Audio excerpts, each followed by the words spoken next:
I would like to begin with an anecdotal story. We will focus on miracles, so the story is a little bit about that. This one was written by a Pastor Tim, so it might not actually be a real story. You know, pastors make up all stories all the time. So imagine a doctor's waiting room. Dr. Bloom, who was known for miraculous cures for arthritis, had a waiting room full of people. At one point, an old lady, completely bent over in half, shuffled in, slowly leaning on her cane. When her turn came, she went into the doctor's office, and half an hour later, she emerged, walking straight up. A woman in the waiting room who had seen all this walked up to the old lady and said, "It's a miracle! You walked in, bent half over, and you walked up, walking straight. What did the doctor do?" And the old lady said, "Miracle, schmiracle. He gave me a longer cane."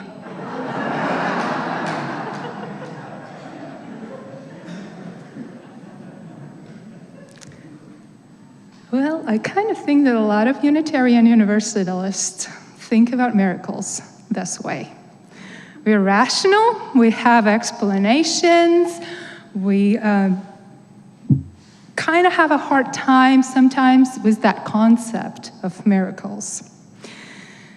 A reason we're so committed to it and we value it so much. You know, we have a story about Thomas Jefferson. He was not Unitarian, but we kind of like to pull him in.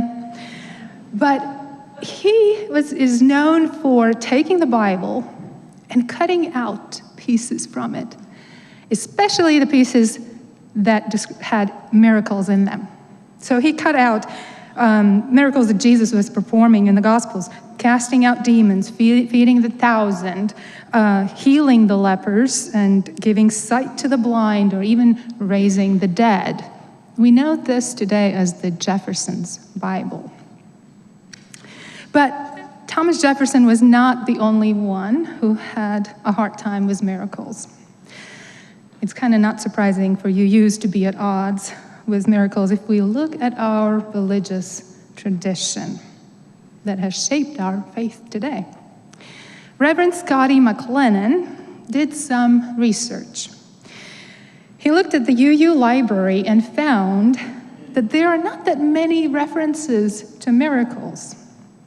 In fact, there are exactly 3 Unitarians who mention miracles in their writing. And these are Andrews Norton, William Henry Furness, and Ralph Waldo Emerson. And I think you can guess where this is going. Early in the 19th century, there was a heated theological debate among traditional Unitarians and the new emerging transcendentalist movement. Miracles were a part of that debate. It was quite important in that debate. And for some background, the traditional Unitarians were influenced by the Protestant reformers, and they came with that strong belief that the miracles they were performed during the time of the biblical times when the stories we're reading about in the Bible happened, but they had ceased to exist in the world. And it's called the Cessationist View. So Andrew Norton added to this view and argued that these miracles that had occurred provided empirical truth or evidence, the proof that the faith is valid. This is the faith. And scholars say yes, in those days, in the biblical times, this is how people understood what is true and what is not. They looked at if there was a miracle, something beyond the explanation that they could give, then that must have been God that did these things. And so they validated their faith that way. Furness and Emerson argued that religious faith did not require any confirmation by supernatural events. But the truth of religion must be founded on reason and human experience and not miracles.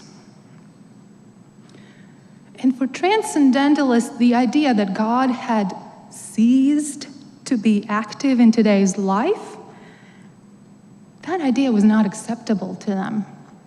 And it was plain wrong. Because for transcendentalists, God cannot be removed from active engagement, because then we would not have any sense of God's power and presence today in our lives. So no, they claimed God is still present. We can experience God's presence in our lives. And yes, the transcendentalists did reject that supernatural aspect of miracles. And they offered a kind of slightly different concept to understand it. In the famous Divinity School address, Ralph Waldo Emerson explained that Jesus spoke of miracles, and this is a quote, "For he felt man's life was a miracle, and all that man does." Emerson believed that life itself is a miracle, and all that we do is a miracle. When I worked as a chaplain in hospital, I often met with people who believed in the power of God to intervene in supernatural ways. I met them at the dying person's bedside, and the family would ask me to pray for a miracle. Sometimes I was asked to pray for a miracle even after the person had died, because this family believed in a God that raises from the dead. This was not the time for me to start the debate as transcendentalists did. But as you can imagine, it prompted me to rethink my understanding of miracles. Barbara Rode says, "A miracle is an event that fills us with wonder." She had an unusual experience at the supermarket. A congregational minister had stopped her at this store after she had unexpectedly recovered from a serious illness. And this minister asked her, with a little smirk, of course, how does a Unitarian deal with a miracle? No wonder Rode began to think and ask questions. And in her reflection, she writes, "Not all bodies will heal themselves. But on those occasions when everything with the wider body is working together, the tremendous skill and caring of the doctors and nurses, the encouragement and love and strength-giving acts of family and friends, the amazing healing powers of the human body itself, and the patient but passionate, life-loving spirit within oneself, when all this is working together, then the definition of miracle may apply."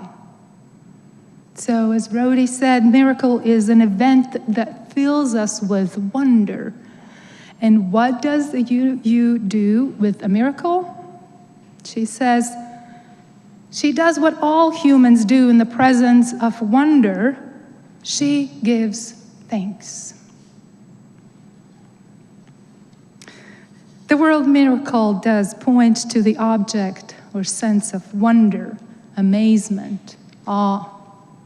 It might be something unexplainable, something beyond our understanding, or it might have scientific explanation, so amazing that it infuses us with awe. To me, it is a miracle when a person finds hope in a desperate situation. When a family finds ways to gain strength and have a life after a loss of a child. When a person, family, or community experiences a meaningful change or transformation that brings hope, healing, laughter, it is a miracle. One of the greatest miracles in the Jewish tradition is the parting of the sea. The reading that we heard earlier was referencing this. And yes, we know today that there is no historical evidence that the story actually happened. There may have been some people who went through the Exodus experience, but the scholars are for the most part convinced that all the stories in the Exodus, from conquest all the way to the conquest, those are tales that were written to validate the religious beliefs. The way the story of the parting of the sea is written suggests that it's actually a liturgical drama to be reenacted over and over again in considering the oppression, liberation, wilderness, and receiving the promise as the underlying themes. The Israel people who had suffered under the Egyptian rulers, the oppression that they experienced was so great that they cried out to God. God heard them and promised to bring them to a land with honey and milk, a land of life. So God brought them out of Egypt, and this event, parting of the sea, was part of this deliverance journey, so they could escape the Egyptian army that was coming after them. Then the Israel people spent some time in wilderness, and 40 years later, they finally entered the promised land. This Exodus story was written to provide ground for hope in circumstances that presented none. It was written to uplift the power of God and bolster people's faith in God who hears people's cries and delivers them from oppression. Yet it is a rather miraculous story. John Burns emphasizes that the story is so powerful that it has influenced not only the faith of Jewish people, but also political and social movements from the Puritans and the founding fathers of America, and through Marxism to every contemporary liberation movement. You and I know what it is like to be delivered from an awful experience. We may not be surprised by the singing that is happening up on the other side. We know the relief and joy that deliverance brings. And yet, as this midrash tells us, it is possible not to notice a miracle. Reuben and Simon were so focused on the mud that was right there in front of them that they did not realize what had happened. Their eyes and hearts missed the wonder. We too sometimes can be overwhelmed by ongoing economic uncertainty in our lives, or political frustrations, environmental challenges, or violence in our homes, or setbacks in the social justice work that leaves people without rights for health care and other needs. We may miss the everyday miracles. And sometimes miracles of change and transformation do not happen instantaneously. They come slowly. They take time and work. But does that mean they are less miraculous? It can be harder to notice them, though. Community is a place where miracles can and do happen, where people are not afraid to hope, to seek, and ask for what they need, where in spite of the evidence to the contrary, love abides. The unexpected blessing, the realization of long-awaited dream, the release from suffering, the courageous journey of recovery, the travel through loss and grief. Kathy Brestrup says, sometimes the miracle is life restored. These sometimes leave us speechless. Sometimes we stand in awe in the presence of these wonder-filled experiences and give thanks. So I'll leave you with these questions today. What does a miracle look like in your life? What would it look like if you go to sleep tonight and you wake up in the morning, a miracle had happened? What is different? What would be different? What would that miracle look like? And what do you, as a Unitarian Universalist, do with a miracle?